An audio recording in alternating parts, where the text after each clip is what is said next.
இங்க ஒரு அப்பா பையனும் ரோட்ல நடந்து போயிட்டு இருக்கும்போது அந்த பையன் அவங்க அப்பா கிட்ட பசிக்குதுன்னு சொல்லி கேக்குறான். ஆனா அந்த பையனோட அப்பா கிட்ட சுத்தமாவே காசு இல்லாதனால கொஞ்ச தூரம் தள்ளி போய் வாங்கி தரேன்னு சொல்றாரு. இப்படியே கொஞ்ச தூரம் போனதுமே அந்த பையனும் பசி தாங்க முடியாம கீழே உட்கார்ந்துடுறான். இவருமே அவரோட பையன் கிட்ட இன்னும் கொஞ்ச நேரம் பொறுத்துக்குன்னு சொல்றாரு. ஆனா அந்த பையன் எந்திரிச்சு பக்கத்துல இருக்க ஒரு கடையை பார்த்துட்டு வேகமா அந்த கடைக்குள்ள ஓடிடுறான். அவருமே அந்த பையன் பின்னாடி போய் பாக்குறாரு. பார்த்தா அந்த பையன் அந்த கடைக்குள்ள இருக்க ஐஸ்கிரீம் எடுத்து சாப்பிட்டு இருக்கான். அவருமே அந்த பையன் கிட்ட இதான் உனக்கு லாஸ்ட், இனிமேல் இந்த மாதிரி யார்ட்டையும் கேட்காம எடுத்து சாப்பிடக்கூடாதுன்னு சொல்றாரு. அப்பன்னு பார்த்து கரெக்டா அந்த பையனோட அப்பாக்கு வெக்கில் எடுக்கவும் தண்ணி குடிக்கலாம்னு சொல்லி மறைஞ்சு போறாங்க.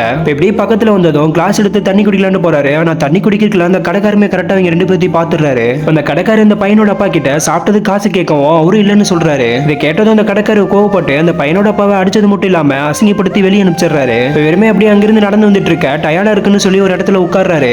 வெறுமே அவரோட பையன் கிட்ட இந்த உலகத்திலேயே காசு தான் ரொம்ப முக்கியமானது, அதை மட்டும் அதிகமா சம்பாதிச்சு வச்சுக்கணும்னு சொல்லிட்டு அதே இடத்துல ரத்தம் வந்து எடுத்து இறந்து போயிடுறாரு. சோ இந்த வீடியோ பாக்குற உங்கள எத்தனை பேர் ஒரு வேளை சாப்பாட்டு காசு இல்லாம சாப்பிடாம இருந்திருக்கீங்கன்னு கமெண்ட்ல சொல்லிட்டு போயிருங்க.